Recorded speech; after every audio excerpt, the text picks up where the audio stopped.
एक कौए ने बताया, जो मनुष्य इन 3 लोगों का अपमान करता है उसे औलाद के सामने हाथ फैलाने पड़ते हैं। दर्शक बंधुओं, जीवन एक ऐसा चक्र है जो कभी न कभी उसी मोड़ पर वापस आ जाता है जहां से हमने शुरुआत की थी। जब हम युवा होते हैं, हमारे पास ताकत होती है, पैसा होता है और एक ऐसा अहंकार होता है जो हमें लगता है कि कभी नहीं टूटेगा। इस अहंकार में हम अक्सर उन लोगों को भूल जाते हैं या उनका अपमान कर बैठते हैं जो हमारी नींव है। लेकिन क्या आपने कभी उस दर्द के बारे में सोचा है, उस बेबसी के बारे में सोचा है, जब एक पिता या एक माँ को अपनी ही औलाद के सामने अपनी ही कमाई हुई दौलत का हिस्सा मांगने के लिए हाथ फैलाने पड़ते हैं? यह स्थिति किसी भी इंसान के लिए मृत्यु से भी बदतर होती है। शास्त्र कहते हैं कि बुढ़ापे में मिलने वाला सुख या दुख केवल भाग्य का खेल नहीं है, बल्कि यह हमारे द्वारा जवानी में किए गए कर्मों का फल है। गरुड़ पुराण और हमारे प्राचीन धर्म ग्रंथों में स्पष्ट लिखा है कि इस धरती पर 3 ऐसे विशेष लोग हैं जिनका अपमान ईश्वर कभी माफ नहीं करते। अगर कोई मनुष्य जाने अनजाने, गुस्से में या अपने पद के नशे में इन 3 लोगों का दिल दुखाता है या इनका अपमान करता है, तो उसका भविष्य अंधकारमय हो जाता है। चाहे उसने अपने जीवन में करोड़ों की संपत्ति क्यों न जमा की हो, अंत समय में उसे दाने दाने के लिए मोहताज होना पड़ता है। और सबसे कड़वा सच तो यह है कि उसे अपनी ही औलाद के सामने गिड़गिड़ाना पड़ता है और वही औलाद उसे ठुकरा देती है। तो आखिर कौन है वो 3 लोग? क्या हम और आप भी तो अनजाने में यह गलती नहीं कर रहे? आज के इस वीडियो में हम आपको शास्त्रों का वो परम सत्य बताने जा रहे हैं जो आपके बुढ़ापे को सुरक्षित कर सकता है। लेकिन दर्शक बंधु, कथा में आगे बढ़ने से पहले एक महत्वपूर्ण बात बता दूं कि गरुड़ पुराण में स्पष्ट लिखा है कि जब हम कोई कथा बीच में छोड़ते हैं तो हम केवल शब्द नहीं छोड़ते, हम उस आशीर्वाद को अधूरा छोड़ देते हैं जो शायद ईश्वर ने खास हमारे लिए ही भेजा हो। इसलिए इस ज्ञान यज्ञ को अंत तक सुनकर ही सफल बनाएं। यदि आपका हृदय भी इस बात से सहमत है तो अपनी श्रद्धा को एक लाइक में बदलिए। हमारे चैनल को सब्सक्राइब करके इस आध्यात्मिक यात्रा में हमारे साथी बनिए और कमेंट में जय श्री कृष्ण लिखकर इस कथा के शुभारंभ का साक्षी बनिए। तो चलिए पूरे मन और पूरी श्रद्धा के साथ कथा के सागर में प्रवेश करते हैं। बहुत समय पहले की बात है। एक छोटा सा और प्यारा सा गांव था जिसका नाम था धर्मपुर। यह गांव शहर के शोर शराबे से बहुत दूर बसा हुआ था। यहाँ के लोग बहुत सीधे और सच्चे थे। इसी धर्मपुर गांव के किनारे पर एक छोटी सी झोपड़ी थी। उस झोपड़ी में हरिदत्त नाम का एक किसान रहता था। हरिदत्त बहुत ही गरीब था, लेकिन दिल का बहुत अमीर था। उसके पास खेती के नाम पर बस नाम मात्र की जमीन थी, जिसमें वह दिन रात मेहनत करता था। हरिदत्त का परिवार बहुत छोटा था। उसके परिवार में सिर्फ उसका एक बेटा था, जिसका नाम आदित्य था। हरिदत्त की पत्नी का देहांत तब हो गया था जब आदित्य बहुत छोटा था। मुश्किल से 2 साल का पत्नी के जाने के बाद हरिदत्त पर दुखों का पहाड़ टूट पड़ा था। एक तरफ घर की जिम्मेदारी और दूसरी तरफ छोटे से बच्चे की देखभाल। गांव के लोगों और रिश्तेदारों ने हरिदत्त को बहुत समझाया था कि वह दूसरी शादी कर ले। लोग कहते थे कि बच्चे को मां मिल जाएगी और घर भी संभल जाएगा, लेकिन हरिदत्त ने साफ मना कर दिया। उसका मानना था कि सौतेली मां कभी सगी मां जैसा प्यार नहीं दे सकती। उसने सोचा कि अगर दूसरी पत्नी ने मेरे बेटे के साथ बुरा व्यवहार किया तो मैं अपनी मरी हुई पत्नी को क्या जवाब दूंगा। बस इसी विचार के साथ हरिदत्त ने अपनी पूरी जवानी अकेले ही काट दी। उसने तय कर लिया कि वह खुद ही अपने बेटे के लिए मां और बाप दोनों बनेगा। हरिदत्त सुबह 4 बजे उठता, पहले घर का सारा काम करता, चूल्हा जलाता, खाना बनाता और फिर आदित्य को तैयार करके उसे प्यार से खाना खिलाता। उसके बाद वह अपने बेटे को साथ लेकर खेत पर जाता। वह आदित्य को पेड़ की छांव में बिठा देता और खुद तपती धूप में पसीना बहाता।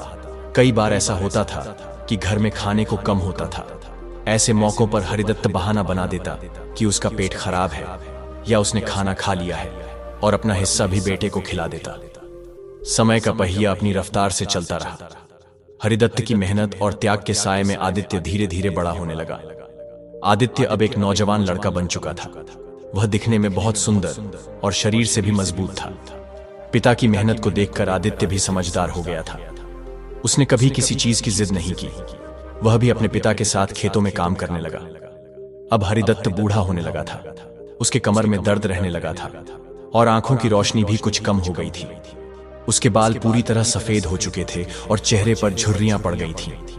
हरिदत्त को अब अपने लिए कोई चिंता नहीं थी। उसे बस एक ही चिंता खाई जा रही थी।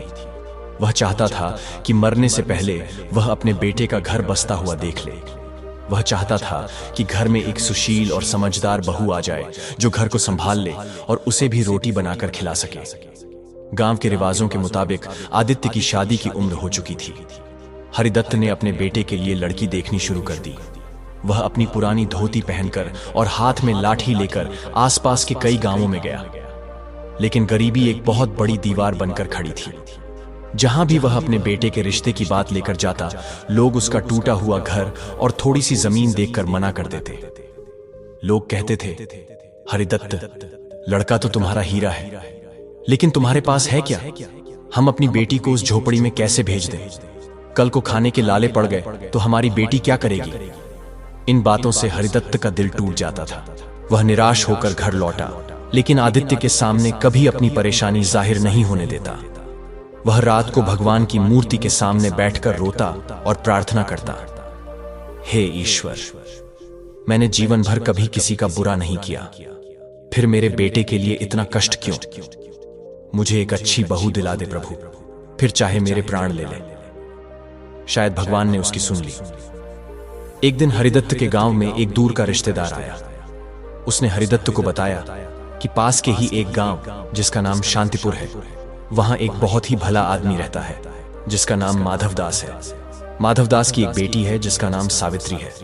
वे लोग भी गरीब हैं लेकिन बहुत संस्कारी हैं। माधवदास को पैसे का लालच नहीं है, उसे बस अपनी बेटी के लिए एक मेहनती और ईमानदार लड़का चाहिए। यह खबर सुनते ही हरिदत्त के मुरझाए चेहरे पर चमक आ गई। उससे लगा जैसे अंधेरे में कोई दीपक जल गया हो। उसने तुरंत अगले दिन शांतिपुर जाने का फैसला किया। अगले दिन सुबह सुबह हरिदत्त ने अपने धुले हुए कपड़े पहने, माथे पर तिलक लगाया और भगवान का नाम लेकर शांतिपुर के लिए निकल पड़ा। रास्ता लंबा था और धूप भी तेज थी, लेकिन बेटे की शादी की खुशी में हरिदत्त को थकान महसूस नहीं हो रही थी। चलते चलते वह शांतिपुर पहुंचा और माधवदास का घर ढूंढा। माधवदास का घर भी हरिदत्त के घर जैसा ही साधारण था। हरिदत्त ने दरवाजा खटखटाया। माधवदास बाहर आया और हरिदत्त का स्वागत किया। दोनों बुजुर्ग खटिया पर बैठ गए। हरिदत्त ने हिचकिचाते हुए अपनी बात रखी। उसने साफ साफ बता दिया कि उसके पास ज्यादा दौलत नहीं है, बस एक बेटा है जो उसकी जान है और थोड़ी सी जमीन है। उसने यह भी बताया कि आदित्य नशा पता नहीं करता और बहुत मेहनती है। माधवदास ने हरिदत्त की सादगी और सच्चाई देखी। उसने अपनी बेटी सावित्री को बुलाया। सावित्री बहुत ही सीधी सादी और शांत स्वभाव की लड़की थी।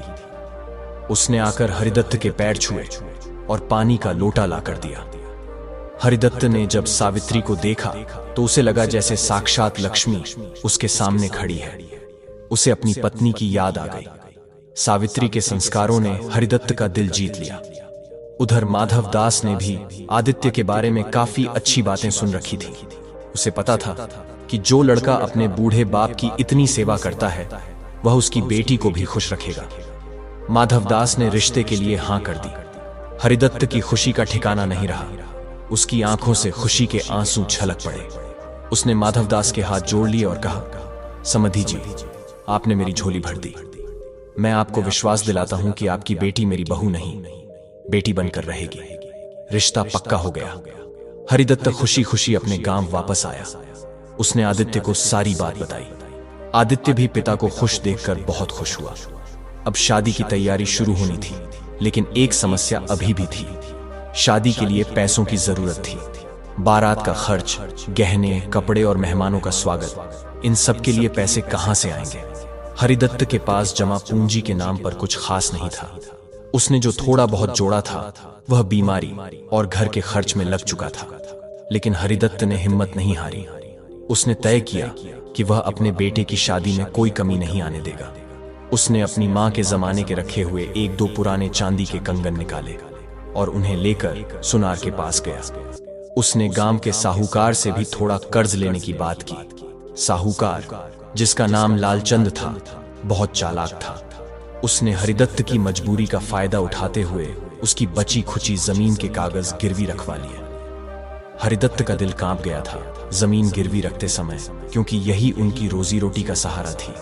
लेकिन बेटे की खुशी के आगे उसने अपनी चिंता को दबा दिया। उसने सोचा कि फसल अच्छी होगी तो मेहनत करके कर्ज चुका देंगे। आखिरकार वह शुभ दिन आ गया। आदित्य की बारात सजी, गांव के लोग भी शामिल हुए। हरिदत्त ने पुराने ही सही लेकिन साफ कपड़े पहने थे। वह बहुत खुश था। बारात गाजे बाजे के साथ शांतिपुर पहुंची। शादी बहुत अच्छे से संपन्न हुई। हरिदत्त ने एक पिता का हर फर्ज निभाया। विदाई के समय माधवदास और उसकी पत्नी ने रोते हुए अपनी बेटी हरिदत्त को सौंपी। हरिदत्त ने सावित्री के सिर पर हाथ रखकर कहा, बेटी, आज से यह तेरा ही घर है। तुझे वहां कोई दुख नहीं होगा। बहू घर आ गई। घर में जैसे रौनक आ गई। सावित्री सचमुच बहुत गुणी थी। उसने आते ही घर को संभाल लिया। वह सुबह जल्दी उठती, घर की सफाई करती और हरिदत्त के लिए गर्म चाय बनाती। हरिदत्त को अब चूल्हा नहीं फूंकना पड़ता था। उसे समय पर खाना मिल जाता था। हरिदत्त को लगा कि अब उसके जीवन के सारे कष्ट खत्म हो गए हैं। वह बहुत संतुष्ट था। वह गांव में सीना तान कर चलता और सबको बताता कि उसकी बहू कितनी अच्छी है। शुरुआत के कुछ महीने बहुत अच्छे बीते। घर में हंसी खुशी का माहौल था। आदित्य और सावित्री भी एक दूसरे के साथ बहुत खुश थे। हरिदत्त अब ज्यादातर समय घर के बाहर चबूतरे पर बैठकर माला झपता या पोते पोतियों के सपने देखता। उसे लगा कि उसका बुढ़ापा अब आराम से कट जाएगा। लेकिन कहते हैं ना कि समय बदलते देर नहीं लगती। शादी के कुछ समय बाद धीरे धीरे चीजों में बदलाव आने लगा। सावित्री, जो पहले हर बात मानती थी, अब उसे घर की गरीबी अखरने लगी थी। उसे पड़ोसी औरतों के ताने सुनने पड़ते थे कि उसके पास पहनने को अच्छी साड़ी नहीं है या घर में अच्छी चीजें नहीं हैं। औरतों की बातों में आकर सावित्री का व्यवहार बदलने लगा। एक दिन की बात है, हरिदत्त को जोर की खांसी उठी। वह रात भर खांसता रहा। उसकी खांसी की आवाज से सावित्री की नींद खराब हो गई। अगली सुबह जब हरिदत्त ने सावित्री से चाय मांगी तो सावित्री ने कप जोर से जमीन पर रखा। चाय थोड़ी छलक गई। सावित्री ने छिड़कर कहा, पिताजी, रात भर आप इतना खांसते हैं कि हम सो भी नहीं पाते। अगर तबीयत ठीक नहीं है तो वैद्य जी से दवाई क्यों नहीं ले लेते? हरिदत्त सन्न रह गया। जिस बहू की वह इतनी तारीफ करता था, आज उसकी जुबान से ऐसे शब्द सुनकर उसे धक्का लगा। लेकिन उसने बात को संभालते हुए कहा, हाँ बेटी, बुढ़ापा है, शरीर साथ नहीं देता। आज ही वैद्य जी से कांडा ले आऊंगा। तू नाराज मत हो। आदित्य उस समय खेत पर जाने की तैयारी कर रहा था। उसने यह सब देखा लेकिन कुछ बोला नहीं। वह चुपचाप निकल गया। हरिदत्त को लगा कि शायद बहू काम के बोझ से परेशान है, इसलिए ऐसा बोल गई होगी। उसने अपने मन को समझा लिया। लेकिन यह तो बस शुरुआत थी। धीरे धीरे सावित्री को हरिदत्त का हर काम बोझ लगने लगा। उसे हरिदत्त का ज्यादा खाना, उसका खटिया पर लेटे रहना, सब खटकने लगा। वह अक्सर आदित्य से शिकायत करने लगी। सुनिए, सावित्री ने एक रात आदित्य से कहा, बाबूजी, अब कोई काम तो करते नहीं हैं, बस दिन भर बैठे रहते हैं और हुक्म चलाते हैं। ऊपर से उनकी दवाइयों का खर्चा भी बढ़ता जा रहा है। हमारे पास खुद के लिए पैसे नहीं बचते। हमें अपने भविष्य के बारे में भी तो सोचना चाहिए। आदित्य, जो अपने पिता को भगवान मानता था, शुरू में तो सावित्री को डांट देता था। वह कहता, सावित्री, बाबूजी ने मेरे लिए अपनी पूरी जिंदगी कुर्बान कर दी। आज अगर वह बूढ़े हो गए हैं तो क्या मैं उन्हें बोझ समझूं? ऐसी बातें दोबारा मत करना। लेकिन कहते हैं कि पत्थर पर भी अगर रोज रस्सी घिसे तो निशान पड़ जाता है। सावित्री रोज रोज यही बातें आदित्य के कान में भरती रहती। वह कहती कि हम कभी तरक्की नहीं कर पाएंगे, हम हमेशा गरीब ही रहेंगे अगर ऐसे ही चलता रहा। धीरे धीरे आदित्य का मन भी डोलने लगा। वह भी सोचने लगा कि शायद सावित्री ठीक कह रही है। पिताजी अब सच में बूढ़े हो गए हैं और उनसे कोई आमदनी नहीं हो रही, बस खर्चा ही हो रहा है। एक शाम की बात है, हरिदत्त खेत से घूम कर आया था और उसे बहुत जोरों की भूख लगी थी। वह रसोई के पास गया और बोला, बेटी, बहुत भूख लगी है, अगर खाना बन गया हो तो 2 रोटी दे दे। सावित्री उस समय चूल्हे के पास बैठी थी। उसने बिना देखे ही कह दिया, अभी नहीं बना है, जब बनेगा तब मिल जाएगा। इतनी भी क्या जल्दी है? दिन भर कौन सा पहाड़ तोड़ा है जो इतनी भूख लगी है? हरिदत्त की आंखों में पानी आ गया। उसने चुपचाप पानी पिया और अपने कमरे में जाकर लेट गया। उसे वह दिन याद आने लगे जब वह खुद भूखा रहकर अपने बेटे को खिलाता था और आज उसे 2 रोटी के लिए ताने सुनने पड़ रहे थे। उसी रात आदित्य घर लौटा। सावित्री ने उसे फिर से पढ़ाना शुरू किया। इस बार उसने एक नई मांग रख दी। उसने कहा, देखिए, इस घर में बहुत तंगी हो रही है। बाबूजी का अलग कमरा है। अगर हम उन्हें घर के पीछे वाली कोठरी में शिफ्ट कर दें तो ये कमरा हमारे काम आ जाएगा। वैसे भी उन्हें तो बस सोना ही है। आदित्य पहले तो हिचकिचाया। घर के पीछे वाली कोठरी असल में एक पुराना स्टोर रूम था जहां कबाड़ रखा जाता था। वहां न तो ठीक से हवा आती थी और न ही रोशनी। उसमें सीलन की बदबू भी आती थी। आदित्य बोला, लेकिन सावित्री, वह कोठरी रहने लायक नहीं है। बाबूजी वहां बीमार पड़ जाएंगे। सावित्री ने मुंह फुलाते हुए कहा, तो फिर आप ही देख लो। या तो इस घर में बाबूजी की मनमानी चलेगी या फिर मेरी। अगर आपको बाबूजी इतने ही प्यारे हैं तो मैं अपने मायके चली जाती हूं। पत्नी की धमकी सुनकर आदित्य डर गया। वह अपनी पत्नी को खोना नहीं चाहता था। उसने मन ही मन फैसला कर लिया कि वह पिताजी से बात करेगा। उसे लगा कि पिताजी तो समझदार हैं, वह मान जाएंगे। अगली सुबह आदित्य हरिदत्त के पास गया। हरिदत्त अपनी खाट पर बैठा भगवान का नाम ले रहा था। बेटे को पास आया देख वह मुस्कुराया। आ गया बेटा, हरिदत्त ने प्यार से कहा। आदित्य नजरें नहीं मिला पा रहा था। उसने धीरे से कहा, बाबूजी, मुझे आपसे कुछ जरूरी बात करनी है। हाँ, बोलना बेटा, क्या बात है? हरिदत्त ने पूछा। आदित्य ने हिम्मत जुटाई और कह दिया, बाबूजी, घर में जगह की थोड़ी दिक्कत हो रही है।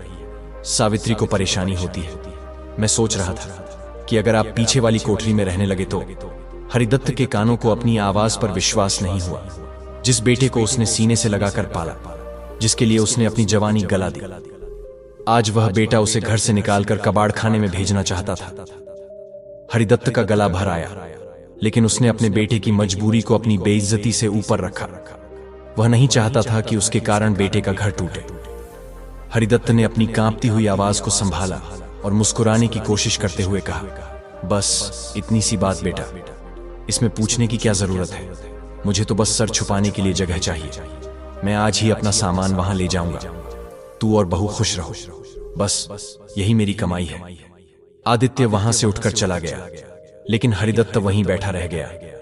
उसकी आंखों से जो आंसू गिरे वह जमीन पर नहीं, सीधे उसके दिल पर गिरे थे। हरिदत्त ने कांपते हाथों से अपनी पुरानी संदूक उठाई। उसमें उसके 2-3 जोड़ी कपड़े, एक पुरानी रामायण की किताब और उसकी पत्नी की एक छोटी सी तस्वीर थी। बस यही उसकी कुल जमा पूंजी थी। उसने एक बार उस कमरे को मुड़कर देखा जहां उसने अपनी पूरी जिंदगी बिताई थी, जहां उसने अपने बेटे को उंगली पकड़कर चलना सिखाया था। उसकी आंखों में आंसू थे, लेकिन उसने उन्हें बहने नहीं दिया। वह धीरे धीरे कदमों से चलकर घर के पिछवाड़े वाली उस अंधेरी कोठरी की तरफ बढ़ गया। कोठरी का दरवाजा खोलते ही एक अजीब सी सड़ान भरी बदबू उसके नथुनों से टकराई। अंदर घुप अंधेरा था। कोठरी में सालों से जमा कबाड़ भरा हुआ था। कोने में मकड़ी के जाले लगे थे और फर्श पर धूल की मोटी परत जमी थी। दीवारें सीलन से भरी थीं और जगह जगह से प्लास्टर उखड़ रहा था। वहां एक छोटी सी खिड़की थी, लेकिन वह भी इतनी ऊंची थी कि उससे बाहर का नजारा नहीं दिखता था। बस हवा का एक झोंका कभी कभी आ जाता था। हरिदत्त ने बिना किसी शिकायत के वहां पड़ा कबाड़ एक कोने में किया। उसने खुद ही झाड़ू लगाई और अपनी पुरानी खटिया बिछा ली। उस रात जब वह उस कोठरी में लेटा तो उसे नींद नहीं आई। मच्छरों की भिन्न भिन्न और चूहों की भाग दौड़ ने उसे पूरी रात जगाए रखा, लेकिन इन सब से ज्यादा उसे अपने बेटे की बेरूही चुभ रही थी। वह सोच रहा था कि क्या यही वह आदित्य है जिसे सुलाने के लिए मैं पूरी रात जागा करता था। अगले दिन से हरिदत्त की नई जिंदगी शुरू हो गई।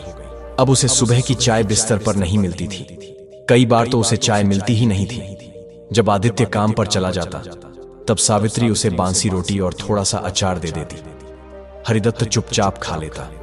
वह जानता था कि अगर उसने कुछ कहा तो घर में क्लेश होगा और वह अपने बेटे को दुखी नहीं देखना चाहता था। कोठरी में रहने के कारण हरिदत्त की तबीयत और बिगड़ने लगी। सीलन की वजह से उसके जोड़ों का दर्द बढ़ गया और खांसी भी तेज हो गई। वह रात भर खांसता रहता, लेकिन अब उसकी खांसी सुनने वाला कोई नहीं था। मुख्य घर और कोठरी के बीच की दूरी ने रिश्तों की दूरी को भी बहुत बड़ा कर दिया था। एक दोपहर की बात है। हरिदत्त को बहुत तेज प्यास लगी थी। उसका गला सूख रहा था। उसने कोठरी से आवाज लगाई, बहू, थोड़ा पानी दे दो। लेकिन शायद सावित्री अपने काम में व्यस्त थी, या उसने जानबूझकर अनसुना कर दिया। हरिदत्त से रहा नहीं गया। वह लड़खड़ाते हुए कदमों से खुद ही रसोई की तरफ गया। उसके हाथ कांप रहे थे। उसने पानी का जग उठाने की कोशिश की, लेकिन कमजोरी की वजह से जग उसके हाथ से छूट गया। जग जमीन पर गिरा और पानी पूरे रसोई में फैल गया। जग तो नहीं टूटा, लेकिन पास ही रखा एक कांच का गिलास गिरकर चकनाचूर हो गया। आवाज सुनकर सावित्री दौड़ती हुई आई। टूटा हुआ गिलास और फैला हुआ पानी देखकर सावित्री का पारा 7वें आसमान पर पहुंच गया। वह चिल्लाई, हे भगवान, इस बुढ़े ने तो मेरी नाक में दम कर रखा है। कोठरी में चैन नहीं मिला, जो यहां नुकसान करने चले आए। जानते हो यह गिलास कितने का था? मेरे मायके से आया था यह सेठ। अब यह सेठ खराब हो गया। हरिदत्त ने डरे हुए स्वर में कहा, बेटी, गलती हो गई, प्यास लगी थी। हाथ कांप गया। सावित्री ने उसकी बात काटते हुए कहा, हाथ कांप गया तो बैठे रहते अपनी जगह पर। अब हटो यहां से, पूरा फर्श गीला कर दिया। उस शाम जब आदित्य घर आया तो सावित्री ने उससे नमक मिर्च लगाकर पूरी कहानी सुनाई। उसने कहा कि बाबूजी ने जानबूझकर मेरा पसंदीदा गिलास तोड़ दिया। आदित्य चुपचाप सुनता रहा। वह थका हुआ था और रोज रोज की चिकचिक से तंग आ चुका था। वह सीधा अपने पिता की कोठरी में गया। वहां हरिदत्त अंधेरे में लेटा हुआ था। आदित्य ने गुस्से में कहा, बाबूजी, आप चैन से क्यों नहीं बैठते? सावित्री बता रही थी कि आपने रसोई में नुकसान कर दिया। अगर आपको कुछ चाहिए तो मांग लिया करो। खुद जाकर चीजें तोड़ने की क्या जरूरत है? हरिदत्त ने अपने बेटे की तरफ देखा। अंधेरे में भी उसे आदित्य की आंखों में गुस्सा दिखाई दे रहा था। उसने धीरे से कहा, बेटा, मैंने आवाज दी थी, पर शायद किसी ने सुना नहीं। प्यास से जान निकल रही थी। आदित्य ने झुंझलाकर कहा, ठीक है, अब से ध्यान रखना। सावित्री बहुत नाराज है। आदित्य चला गया, लेकिन हरिदत्त का दिल आज पूरी तरह टूट गया। उसे गिलास टूटने का दुख नहीं था। उसे दुख इस बात का था कि उसका बेटा, जो कभी उसके पैरों में कांटा चुभने पर रो देता था, आज उसकी प्यास का दर्द नहीं समझ पाया। कुछ दिन और बीते। हरिदत्त के हाथ अब और ज्यादा कांपने लगे थे। अक्सर खाना खाते समय उसके हाथ से निवाला गिर जाता या दाल कपड़ों पर गिर जाती। सावित्री को इससे बहुत घिन आती थी। एक दिन सावित्री ने बाजार से एक मिट्टी का बर्तन खरीदा। वह शाम को खाना उसी मिट्टी के बर्तन में लेकर हरिदत्त के पास गई। उसने खाना खटिया पर रखते हुए कहा, देखिए बाबूजी, आपके हाथ बहुत कांपते हैं। आप हमारे स्टील और कांच के बर्तन गंदे कर देते हो और तोड़ भी देते हो। इसलिए आज से आप इसी मिट्टी के बर्तन में खाना खाया करना। अगर यह गिर भी गया और टूट भी गया तो ज्यादा नुकसान नहीं होगा। और हां, खाने के बाद इसे खुद ही धोकर बाहर रख देना। हरिदत्त ने उस मिट्टी के बर्तन को देखा। वह बर्तन वैसा ही था जैसा अक्सर लोग भिखारियों को खाना देने के लिए इस्तेमाल करते हैं, या फिर पालतू जानवरों को। हरिदत्त की आंखों से आंसुओं की धार बह निकली। आज उसे अपने ही घर में, अपनी ही कमाई हुई छत के नीचे एक भिखारी का दर्जा दे दिया गया था। उसने कांपते हाथों से वह मिट्टी का बर्तन उठाया और रोटी का एक टुकड़ा तोड़ा। वह टुकड़ा उसके गले से नीचे नहीं उतर रहा था, जैसे उसमें कांटे लगे हों, लेकिन जीने की मजबूरी थी। उसने पानी के साथ निवाला निगला। दिन हफ्तों में और हफ्ते महीनों में बदल गए। हरिदत्त अब एक जिंदा लाश की तरह हो गया था। वह दिन भर कोठरी में पड़ा रहता। उसके कपड़े मैले हो गए थे, दाढ़ी बढ़ गई थी और शरीर हड्डियों का ढांचा बन गया था। आदित्य अब उससे मिलने भी कम ही आता था। कभी कभी हफ्ते में एक बार झांक लेता, बस यह देखने के लिए कि वह जिंदा है या नहीं। एक बार सर्दियों की रात थी। बाहर कड़ाके की ठंड पड़ रही थी। कोठरी की खिड़की से ठंडी हवा सीधा अंदर आ रही थी। हरिदत्त के पास ओढ़ने के लिए बस एक पुरानी फटी हुई रजाई थी, जिसमें से रुई बाहर निकल रही थी। वह ठंड से बुरी तरह कांप रहा था। उसके दांत किटकिटा रहे थे। उसे लगा कि आज की रात वह नहीं बच पाएगा। उसने बड़ी मुश्किल से हिम्मत जुटाकर आदित्य को आवाज लगाई, आदित्य, ओ आदित्य। उसकी आवाज बहुत कमजोर थी। काफी देर बाद आदित्य आया। वह कंबल ओढ़े हुए थे। उसने कोठरी का दरवाजा खोला और पूछा, क्या हुआ बाबूजी? इतनी रात को क्यों चिल्ला रहे हो? हरिदत्त ने कांपते हुए कहा, बेटा, बहुत ठंड लग रही है। ये रजाई काम नहीं कर रही। अगर कोई पुरानी कंबल या शॉल हो तो दे दे। हड्डियां गल रही हैं मेरी। आदित्य कुछ बोलता उससे पहले ही पीछे से सावित्री आ गई। उसने बात सुन ली थी। सावित्री बोली, अरे अब नई कंबल कहां से लाएं? पिछले साल ही तो रजाई में रुई भरवाई थी। अब बुढ़ापे में ठंड तो लगेगी ही। आप सो जाइए, सुबह धूप निकलेगी तो सेक लीजिएगा। आदित्य अपनी पत्नी के सामने कुछ नहीं बोला। उसने अपनी जेब से एक माचिस निकाली और वहां पड़े कुछ पुराने अखबारों में आग लगा दी। लो बाबूजी, हाथ सेक लो, कंबल तो अभी नहीं है, आदित्य ने कहा और सावित्री के साथ वापस चला गया। हरिदत्त उस बुझती हुई आग को देखता रहा। वह आग उतनी ही कमजोर थी जितनी उसकी जिंदगी की डोर। उस रात हरिदत्त समझ गया कि अब उसके पास ज्यादा समय नहीं है, लेकिन वह ऐसे नहीं मरना चाहता था। वह अपने बेटे को एक आखिरी सीख देना चाहता था। वह चाहता था कि मरने से पहले वह अपने बेटे की आंखों पर पड़ी पट्टी को खोल दे। अगले दिन सुबह हरिदत्त ने एक फैसला किया। उसने अपनी पुरानी संदूक को टटोला। संदूक के सबसे निचले हिस्से में कपड़ों के नीचे एक छोटी सी पोटली छिपी हुई थी। यह पोटली उसने सालों से छिपा कर रखी थी। इसमें क्या था, यह किसी को नहीं पता था, यहां तक कि आदित्य को भी नहीं। दोपहर के समय जब सावित्री अपनी सहेलियों के साथ बाहर बैठी बातें कर रही थी, हरिदत्त ने किसी तरह अपने आप को घसीटते हुए दरवाजे तक पहुंचाया और आदित्य का इंतजार करने लगा। शाम को जब आदित्य खेत से लौटा तो उसने देखा कि उसके पिता दरवाजे की चौखट पर बैठे हैं। आदित्य ने पास जाकर पूछा, बाबूजी, आप यहां बाहर क्यों बैठे हैं? अंदर चलिए। हरिदत्त ने आदित्य का हाथ पकड़ा। उसका हाथ बर्फ जैसा ठंडा था। उसने कहा, बेटा, मुझे तुझसे कुछ जरूरी बात करनी है, मेरे पास बैठ। आदित्य को थोड़ा अजीब लगा, लेकिन वह बैठ गया। हरिदत्त ने अपनी संदूक की तरफ इशारा किया और कहा, बेटा, उस संदूक को यहां ला, मुझे उसमें से तुझे कुछ देना है। आदित्य संदूक ले आया।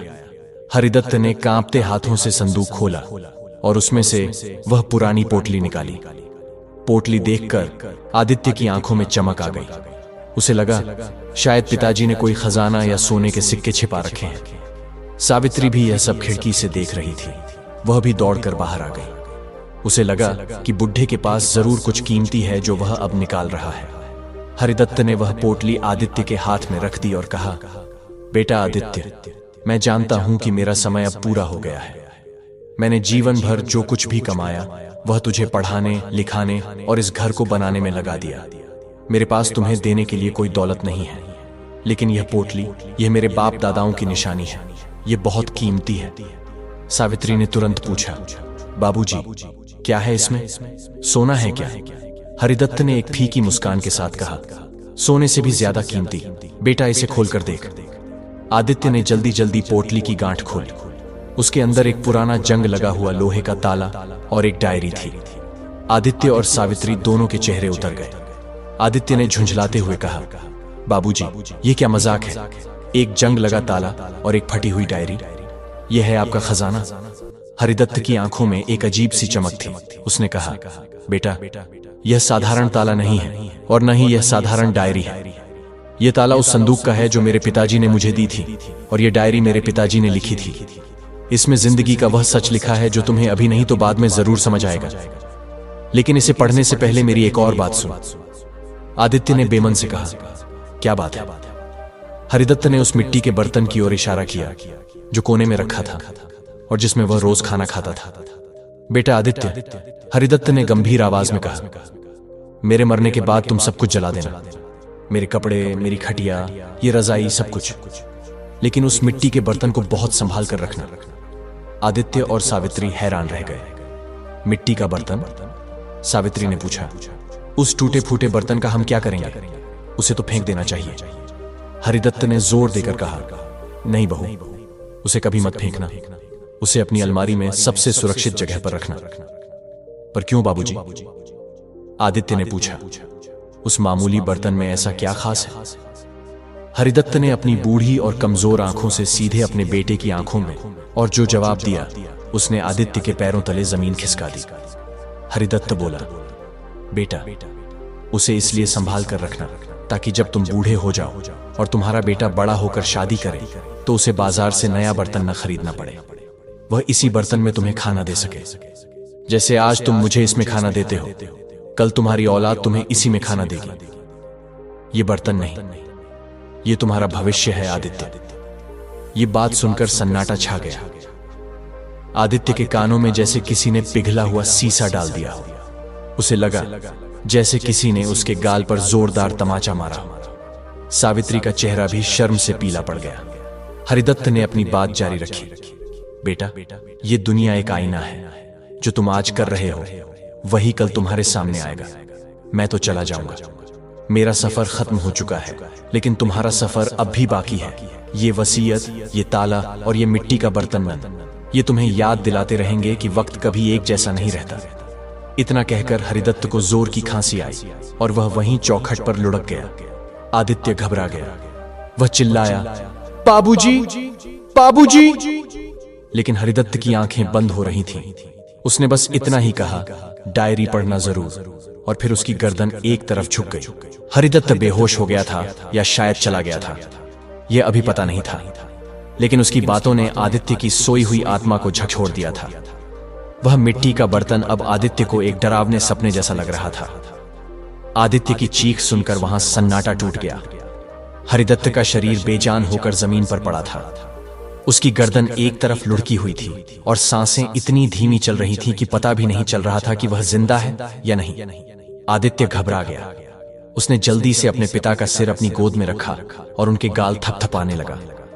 बाबूजी, बाबूजी, आंखें खोलिए बाबूजी, आदित्य रोते हुए चिल्लाया। सावित्री भी यह सब देखकर सहम गई थी। उसे हरिदत्त की मौत का डर नहीं था, उसे डर इस बात का था कि अगर बुढ़ा मर गया और गांव वालों ने उसकी ऐसी हालत देख ली, फटे कपड़े, हड्डियों का ढांचा, शरीर और वह कोठरी, तो लोग उन पर थू थू करेंगे। पुलिस का चक्कर भी हो सकता है। सावित्री जल्दी से बोली, सुनिए, चिल्लाइए मत, लोग इकट्ठे हो जाएंगे। जल्दी से इन्हें उठाकर अंदर वाले कमरे में ले चलिए। अगर किसी ने इन्हें यहाँ इस हाल में देख लिया तो हमारी बदनामी हो जाएगी। आदित्य ने गुस्से से लाल आंखों से अपनी पत्नी की ओर देखा। आज पहली बार उसे सावित्री की बातों में जहर दिखाई दिया। आदित्य चिल्लाया, भाड़ में गई बदनामी, मेरे बाबूजी मर रहे हैं और तुम्हें अपनी इज्जत की पड़ी है। उसने सावित्री की बात अनसुनी कर दी और जोर जोर से मदद के लिए पुकारने लगा। अरे कोई है, बचाओ काका काकी, कोई तो आओ। आदित्य की आवाज सुनकर आस पड़ोस के लोग दौड़ते हुए आए। पड़ोस में रहने वाले गोविंद काका सबसे पहले पहुंचे। उन्होंने जब हरिदत्त की हालत देखी और उसे उस गंदी बदबूदार कोठरी के दरवाजे पर पड़ा देखा तो वह सब समझ गए। गोविंद काका ने आदित्य को धक्का देते हुए कहा, हट पीछे, क्या हाल बना रखा है तूने अपने बाप का? शर्म नहीं आती तुझे? यह हरिदत्त है जिसने तुझे अपनी छाती से लगाकर पाला था, आज इसे कुत्तों वाली हालत में रखा है। गांव के और लोग भी जमा हो गए। औरतों ने जब हरिदत्त की हालत देखी तो अपनी साड़ी के पल्लू से मुंह ढक लिया। एक औरत बोली, हे भगवान, हरिदत्त भाई की यह क्या दशा हो गई है? यह तो हड्डियों का ढांचा बन गए हैं। लगता है महीनों से भरपेट खाना नहीं मिला इन्हें। सावित्री घर के कोने में दुबक गई। उसे लोगों की नजरों से डर लग रहा था। गोविंद काका ने तुरंत वैद्य जी को बुलाने के लिए एक लड़के को भेजा और खुद आदित्य की मदद से हरिदत्त को उठाकर मुख्य घर के अंदर ले गए। उसी पलंग पर लिटाया जिस पर कभी हरिदत्त सोया करता था और जिसे सावित्री ने छीन लिया था। थोड़ी देर में वैद्य जी आए। उन्होंने हरिदत्त की नब्ज टटोली। वैद्य जी का चेहरा गंभीर हो गया। उन्होंने हरिदत्त की आंखों की पलकें उठाकर देखी और फिर उसका पेट दबाकर देखा।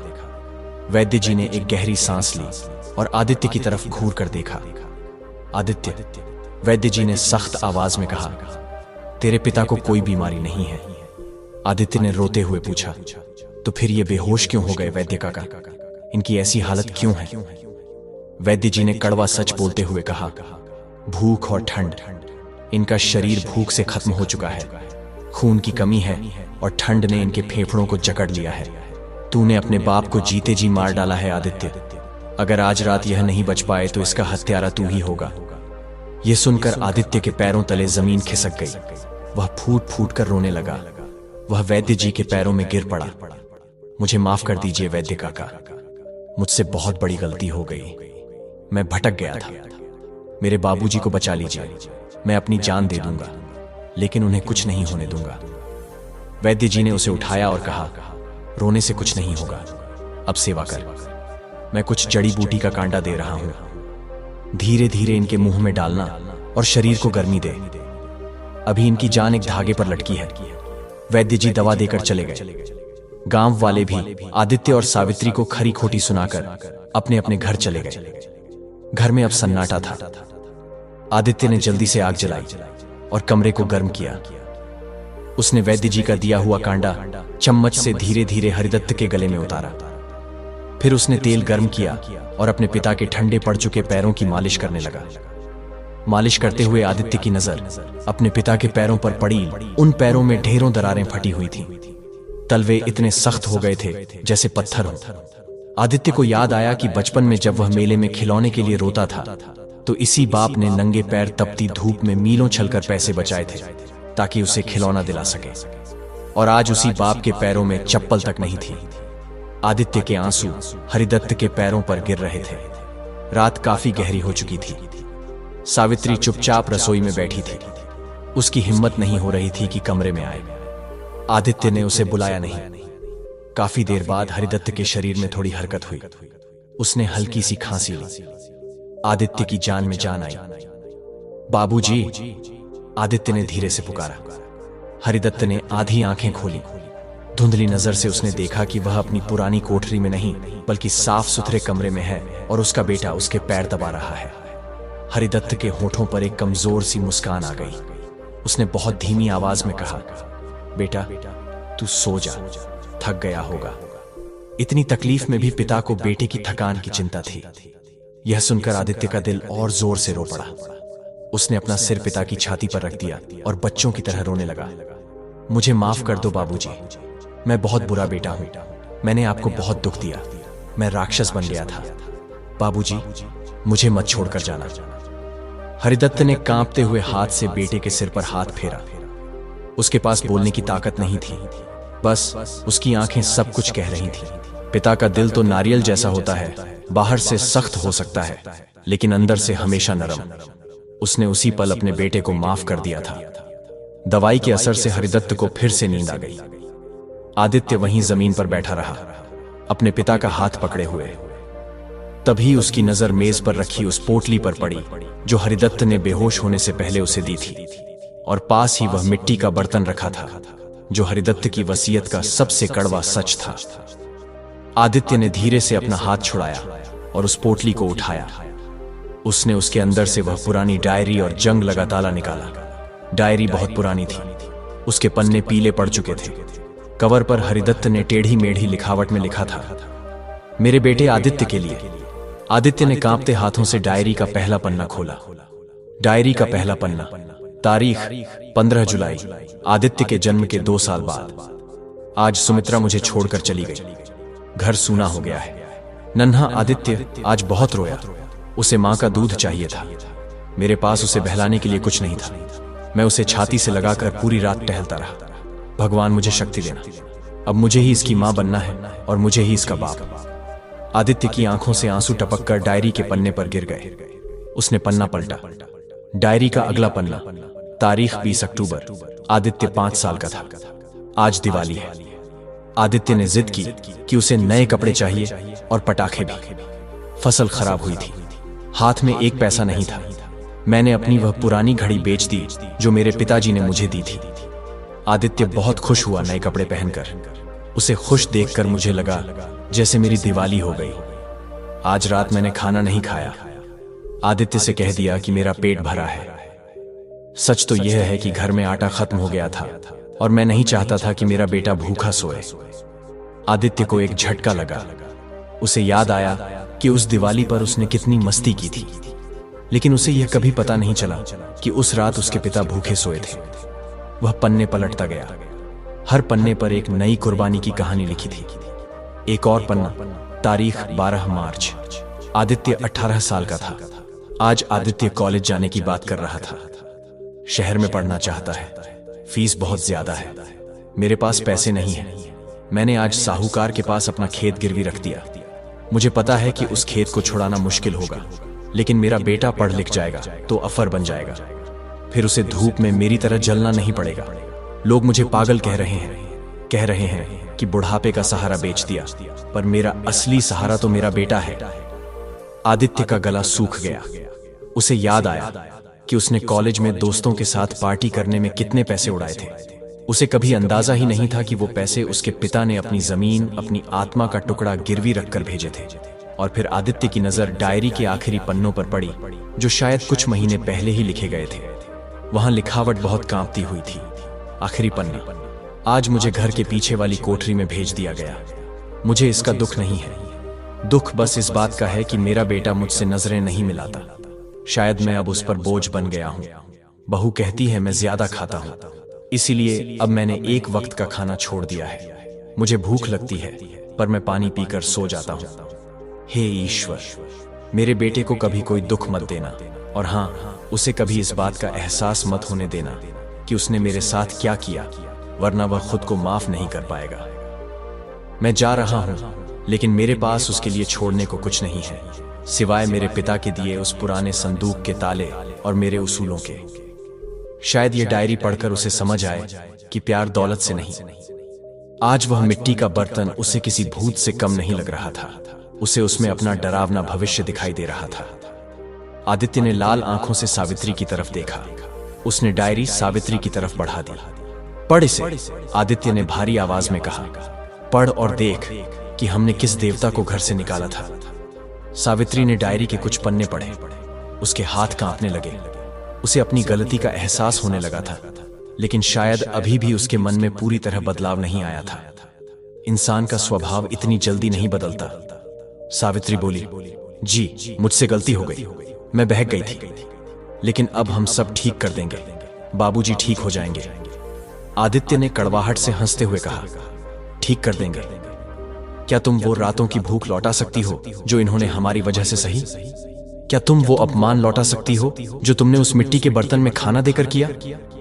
आदित्य उठा और उसने वह मिट्टी का बर्तन हाथ में उठाया। उसने उसे जोर से दीवार पर दे मारा। बर्तन टूटकर बिखर गया। आदित्य बोला, आज मैं कसम खाता हूं, जब तक बाबूजी जिंदा हैं, वो इस घर के राजा बनकर रहेंगे, और अगर उन्हें कुछ हुआ तो मैं खुद को कभी माफ नहीं करूंगा। अगले कुछ दिन आदित्य ने अपनी नौकरी, धंधा सब छोड़ दिया। वह दिन रात हरिदत्त की सेवा में लगा रहा। वह उन्हें अपने हाथों से नहलाता, कपड़े बदलता और बच्चों की तरह खाना खिलाता। सावित्री भी अब बदल रही थी, शायद डर से या शायद शर्म से, लेकिन उसने भी हरिदत्त की सेवा शुरू कर दी थी। वह सुबह जल्दी उठकर उनके लिए गर्म दूध और दलिया बनाती। गांव वाले यह बदलाव देख रहे थे। जो लोग कल तक आदित्य को कोस रहे थे, अब कह रहे थे, चलो देर आए दुरुस्त आए। बेटे को अक्ल तो आई। धीरे धीरे अच्छी सेवा और पेट भर खाना मिलने से हरिदत्त की सेहत सुधरने लगी। उसके गालों पर थोड़ी रौनक आने लगी, लेकिन शरीर अभी भी बहुत कमजोर था। वह ज्यादा चल फिर नहीं सकता था। एक दिन हरिदत्त ने आदित्य को अपने पास बुलाया। बेटा आदित्य, हरिदत्त ने कमजोर आवाज में कहा। जी बाबूजी। आदित्य तुरंत पास बैठ गया। मेरी एक इच्छा है, हरिदत्त बोला। बताइए बाबूजी, मैं अभी पूरी करूंगा। आप जो मांगेंगे वह लाऊंगा, आदित्य ने कहा। हरिदत्त मुस्कुराया। नहीं बेटा, मुझे कोई चीज नहीं चाहिए। मेरा मन है कि मैं एक बार अपने उस खेत पर जाऊं जहां मैंने जीवन भर पसीना बहाया है। मैं अपनी उस जमीन को देखना चाहता हूं। आदित्य का चेहरा उतर गया। वह खेत तो अब उनका था ही नहीं। आदित्य ने कर्ज नहीं चुकाया था और साहूकार ने उस पर कब्जा कर लिया था। बात यहां तक आ गई थी कि साहूकार उस खेत को किसी और को बेचने वाला था। आदित्य ने यह बात हरिदत्त को नहीं बताई थी। उसे डर था कि पिताजी को धक्का लगेगा। आदित्य ने बहाना बनाया, बाबूजी, आप अभी कमजोर हैं, थोड़ा और ठीक हो जाइए, फिर चलेंगे। हरिदत्त ने जिद पकड़ ली। नहीं बेटा, मुझे ले चल। मुझे ऐसा लग रहा है कि अगर मैंने अपनी धरती मां के दर्शन नहीं किए तो मेरे प्राण नहीं निकलेंगे। मुझे बस एक बार वहां ले चल। पिता की जिद के आगे आदित्य को झुकना पड़ा। उसने बैलगाड़ी तैयार की, उसमें गद्दे बिछाए और हरिदत्त को बहुत आराम से उसमें लिटाया। सावित्री ने साथ में पानी और कुछ खाने का सामान रख दिया। आदित्य बैलगाड़ी लेकर खेत की तरफ चला। रास्ते भर हरिदत्त बच्चों की तरह खुश नजर आ रहा था। वह हर पेड़, हर कुएं को पहचान रहा था। लेकिन जैसे ही बैलगाड़ी खेत के पास पहुंची, हरिदत्त के चेहरे की खुशी गायब हो गई। उसने देखा कि उसके खेत के चारों तरफ कंटीले तार लगे हुए हैं और वहां एक बोर्ड लगा है, यह जमीन बिकाऊ है। वहां साहूकार लालचंद अपने कुछ आदमियों के साथ खड़ा था और किसी ग्राहक को जमीन दिखा रहा था।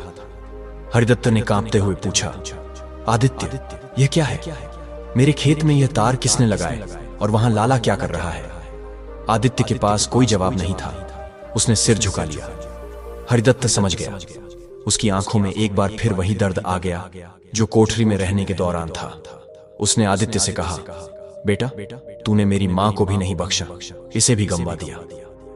तभी लालचंद की नजर बैलगाड़ी पर पड़ी। वह हंसते हुए पास आया। अरे हरिदत्त काका, राम राम। लाला ने ताना मारते हुए कहा, बड़े दिनों बाद दर्शन दिए।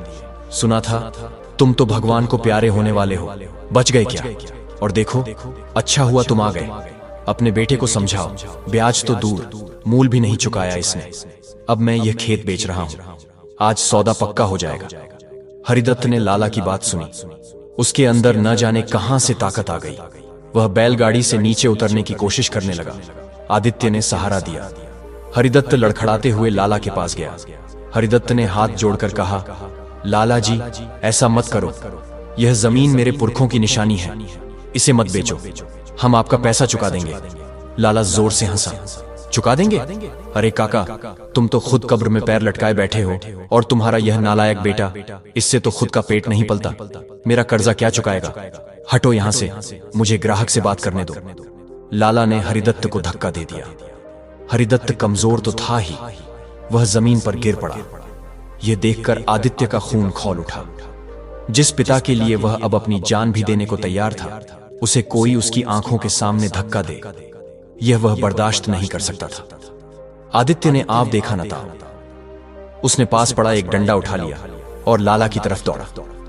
खबरदार, जो मेरे बाबूजी को हाथ लगाया। आदित्य शेर की तरह दहाड़ा। माहौल तनावपूर्ण हो गया। लाला के पहलवान भी आगे आ गए। लड़ाई होने ही वाली थी कि तभी जमीन पर पड़े हरिदत्त ने जोर से चिल्लाकर कहा, रुक जा आदित्य, डंडा नीचे फेंक दे। आदित्य रुक गया, लेकिन उसका गुस्सा शांत नहीं हुआ था। हरिदत्त ने गिरते पड़ते उठने की कोशिश की और कहा, बेटा, हिंसा से कुछ हासिल नहीं होगा। हमने जमीन खोई है, अब इज्जत मत खो। फिर हरिदत्त ने लाला की तरफ देखा और कुछ ऐसा कहा जिसने सबको चौंका दिया। उसने अपनी जेब से वह पुराना जंग लगा ताला निकाला जो उसने आदित्य को दिया था। हरिदत्त बोला, लाला, तुझे अपना हिसाब चाहिए ना? आज तेरा हिसाब पूरा होगा। खेत में सन्नाटा छाया हुआ था। आदित्य के हाथ में डंडा था और लाला के पहलवान भी तैयार खड़े थे, लेकिन सबकी नजरें उस पुराने जंग लगे ताले पर टिकी थी जो हरिदत्त के कांपते हुए हाथों में था। लालचंद पहले तो हैरान हुआ, फिर जोर से हंसा।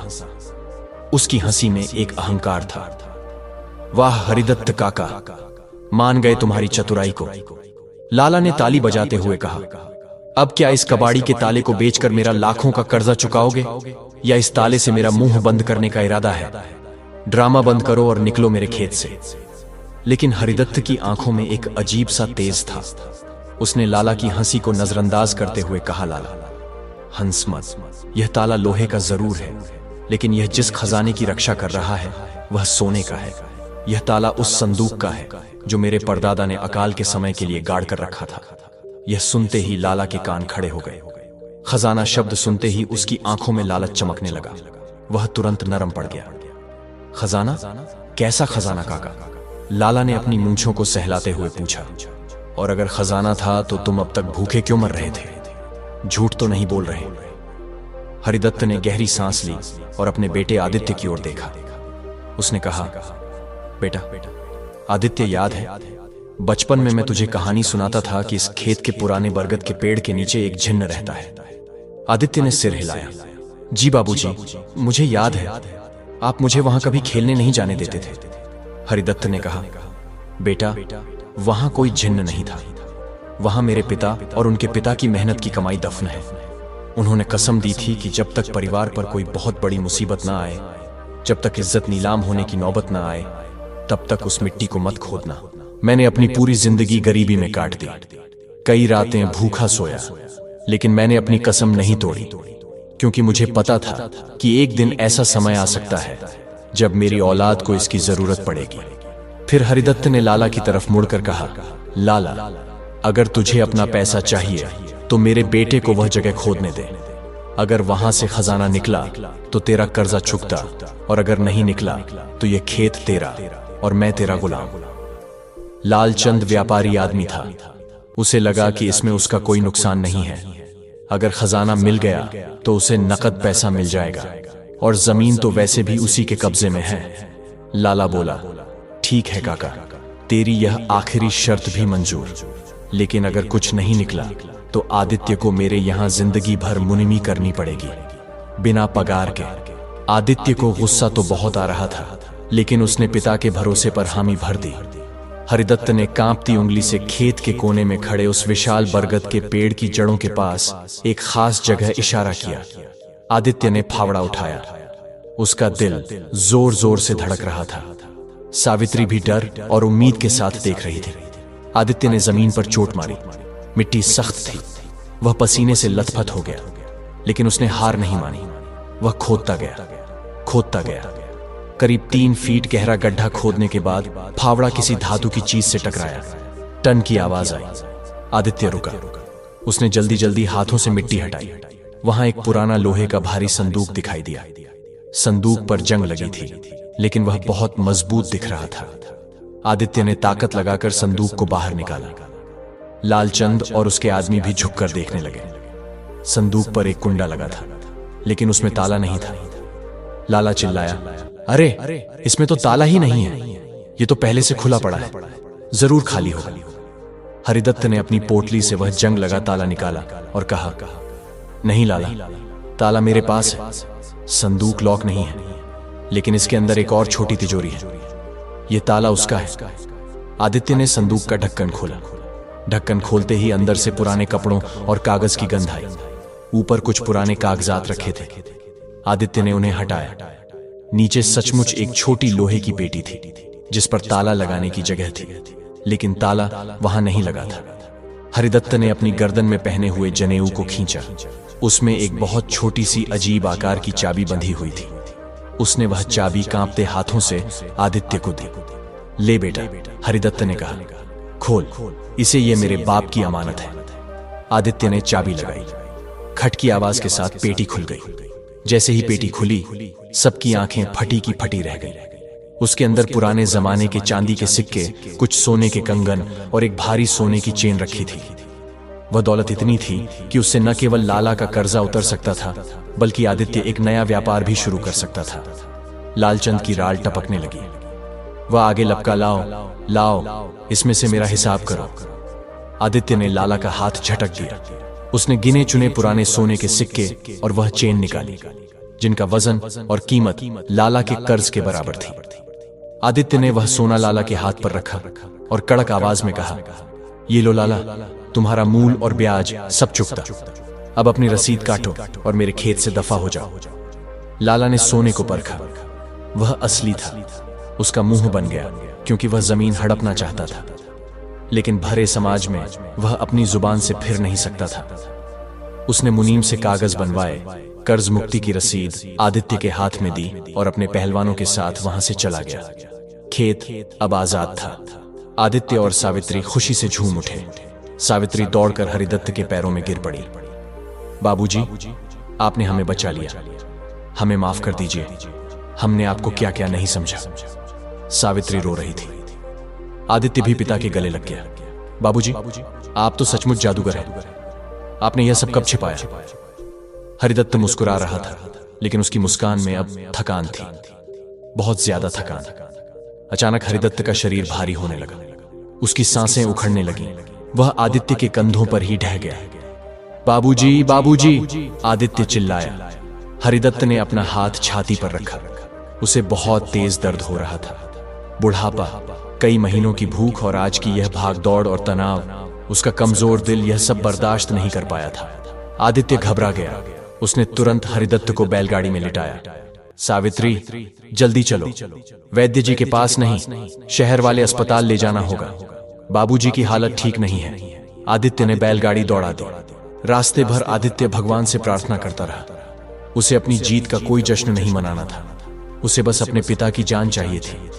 वह सोच रहा था कि अभी तो उसने अपने पिता की सेवा शुरू ही की थी। अभी तो उसे अपने पापों का प्रायश्चित करना था। भगवान इतनी जल्दी उसके पिता को उससे नहीं छीन सकते। शहर के अस्पताल पहुंचते पहुंचते शाम हो गई। डॉक्टरों ने तुरंत हरिदत्त को इमरजेंसी वार्ड में भर्ती कर लिया। बाहर आदित्य और सावित्री बेचैनी से टहल रहे थे। करीब 1 घंटे बाद डॉक्टर बाहर आए। उनका चेहरा उतरा हुआ था। आदित्य दौड़कर उनके पास गया। डॉक्टर साहब, मेरे बाबूजी कैसे हैं? वो ठीक तो हो जाएंगे ना? डॉक्टर ने आदित्य के कंधे पर हाथ रखा और कहा, देखो बेटा, हम कोशिश कर रहे हैं, लेकिन उनकी हालत बहुत नाजुक है। उनके शरीर में जान ही नहीं बची है। ऐसा लगता है जैसे वह अपनी बची खुची सारी ताकत किसी एक मकसद के लिए बचा कर रखे हुए थे, और अब जब वह मकसद पूरा हो गया तो उनका शरीर जवाब दे रहा है। तुम उनसे मिल लो, शायद ये आखिरी मौका हो। आदित्य के कानों में सन्नाटा छा गया। वह लड़खड़ाते कदमों से आईसीयू के अंदर गया। वहां हरिदत्त बिस्तर पर लेटा था। उसके मुंह पर ऑक्सीजन का मास्क लगा था। मशीनों की बीप बीप आवाज गूंज रही थी। आदित्य धीरे से बिस्तर के पास गया और घुटनों के बल बैठ गया। उसने अपने पिता का ठंडा हाथ अपने हाथों में ले लिया। हरिदत्त ने आंखें खोली। उसने आदित्य को देखा और मास्क के पीछे से कुछ बोलने की कोशिश की। आदित्य ने समझकर मास्क थोड़ा हटाया। बाबूजी। आदित्य का गला रुंध गया था। हरिदत्त ने बहुत धीमी आवाज में अटकते हुए कहा, रो मत मेरे शेर, मैं बहुत खुश हूं। आज मैं कर्जा मुक्त होकर जा रहा हूं, और सबसे बड़ा कर्जा जो भगवान का था, तुझे एक अच्छा इंसान बनाने का, वह भी आज पूरा हो गया। नहीं बाबूजी, आप कहीं नहीं जा रहे। अभी तो आपको उस खेत में दोबारा फसल लहलहाते हुए देखनी है। आदित्य सिसक रहा था। हरिदत्त ने नामे सिर हिलाया। मेरी फसल तुम हो बेटा, और तुम अब तैयार हो। बस एक बात याद रखना। हरिदत्त की सांसें उखड़ रही थीं। क्या बाबूजी, क्या याद रखना है? आदित्य ने कान उनके होठों के पास कर दी। वह मिट्टी का बर्तन सिकोड़ा। हरिदत्त ने मुश्किल से सांस लेते हुए कहा, उसे कभी मत तोड़ना। वह तुम्हें याद दिलाएगा कि इंसान को कभी घमंड नहीं करना चाहिए, और अपने बच्चों को संस्कार दौलत से ज्यादा जरूरी है। आदित्य ने रोते हुए सिर हिलाया।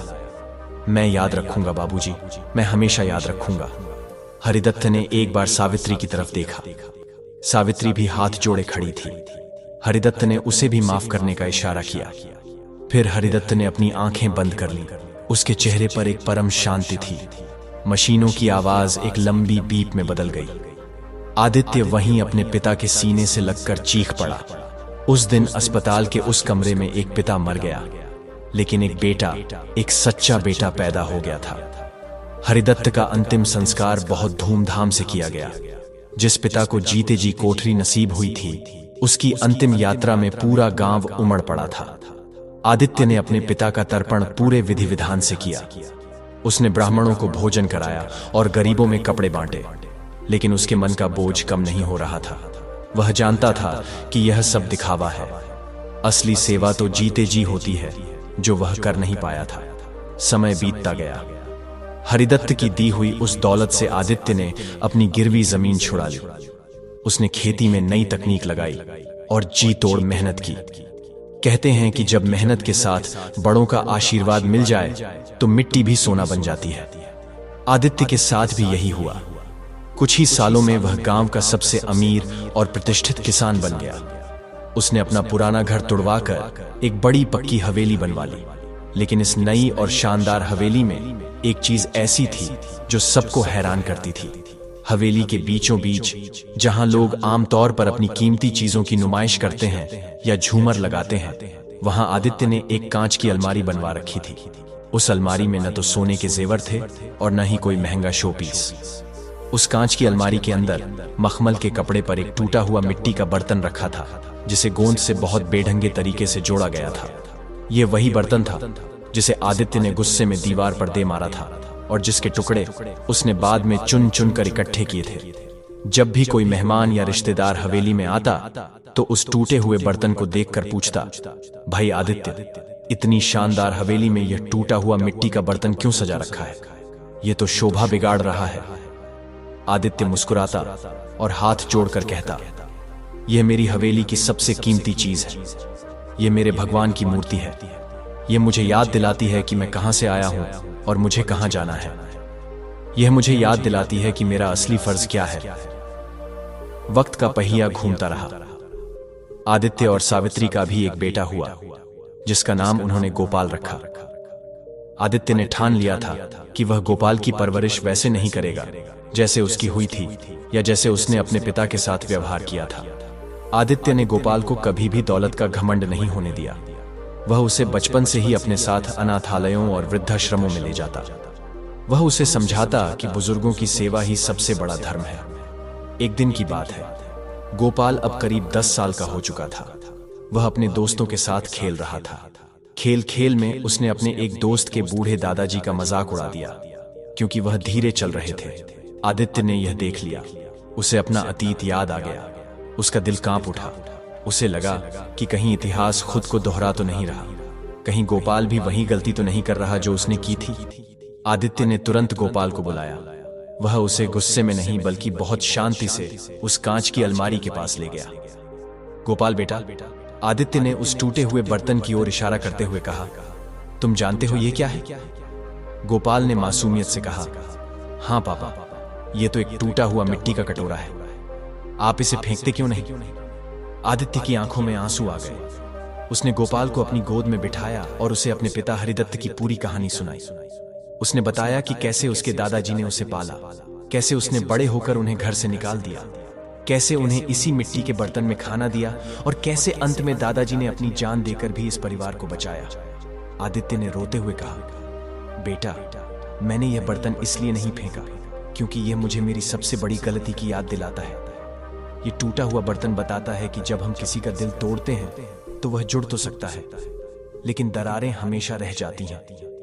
मैं नहीं चाहता कि कल को तुम मेरे साथ या अपनी मां के साथ वही करो जो मैंने अपने पिता के साथ किया। दौलत तो आती जाती रहती है, लेकिन मां बाप का साया एक बार उठ जाए तो पूरी दुनिया की दौलत देकर भी वापस नहीं आता। नन्हा गोपाल अपने पिता के आंसुओं को देख रहा था। उसे इतनी गहरी बात पूरी तरह तो समझ नहीं आई, लेकिन उसे इतना समझ आ गया कि बड़ों का अपमान करना बहुत बड़ा पाप है। उसने अपने पिता के आंसू पोंछे और कान पकड़कर कहा, पापा, मैं कभी किसी दादा दादी का मजाक नहीं उड़ाऊंगा। मैं हमेशा आपकी और मां की सेवा करूंगा। आदित्य ने अपने बेटे को गले लगा लिया। उस दिन उसे लगा कि आज सचमुच में हरिदत्त का श्राद्ध पूरा हो गया। आज उसने अपने पिता के दिए संस्कारों को अगली पीढ़ी तक पहुंचा दिया था।